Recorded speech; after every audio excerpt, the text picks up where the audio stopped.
বর্ষার রূপ যেন অপরূপ। বর্ষাকালে পল্লী প্রকৃতি হয় সুজলা সুফলা পরিপূর্ণা। এই বর্ষাকালকে নিয়ে প্রাচীনকালে মহাকবি বাল্মীকি একদিন রচনা করেছিলেন বর্ষা বর্ণনম। এই বর্ষাকাল কিছু মানুষের সমস্যার কারণ হয় জানি, কিন্তু কিছু মানুষ, বিশেষত গ্রাম বাংলার মানুষ সব থেকে বেশি খুশি হয় কারা জানেন? ধান চাষিরা। এই ধান চাষিদেরকে নিয়ে আমি একটি কবিতা রচনা করেছি, তার নাম ধান চাষি।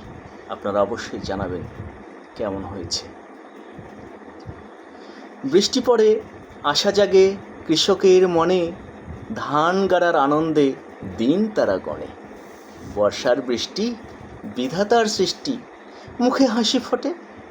হলে অনাবৃষ্টি নষ্ট কৃষ্টি, মুখ যায় সুখে। রোদ বৃষ্টি মাথায় নিয়ে করে তারা চাষ, সকাল হতে সন্ধে মাঠেই কাটে 12 মাস।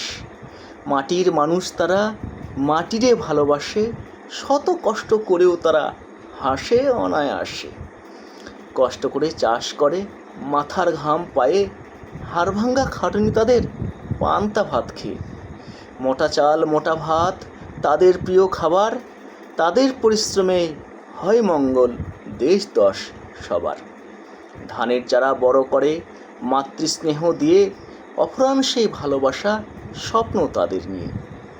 পাণ্ডুর হলে ধানের চারা হয়ে যায় অবুঝ, স্বপ্ন তাদের হয় রঙিন হলে চারা সবুজ।